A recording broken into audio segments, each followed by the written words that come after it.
السلام ومنك السلام تباركت يا ذا الجلال والإكرام. ربنا ظلمنا أنفسنا وإن لم تغفر لنا وترحمنا لنكونن من الخاسرين. ربنا آتنا في الدنيا حسنة وفي الآخرة حسنة وقنا عذاب النار.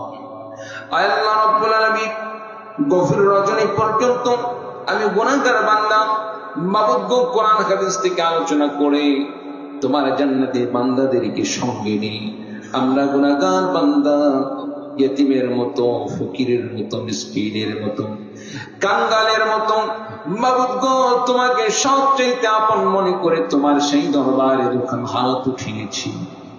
আল্লাহ রাব্বুল আলামিন দয়া করে আমাদের দুখান হাতকে তুমি কবুল আর মঞ্জুর করে নাও।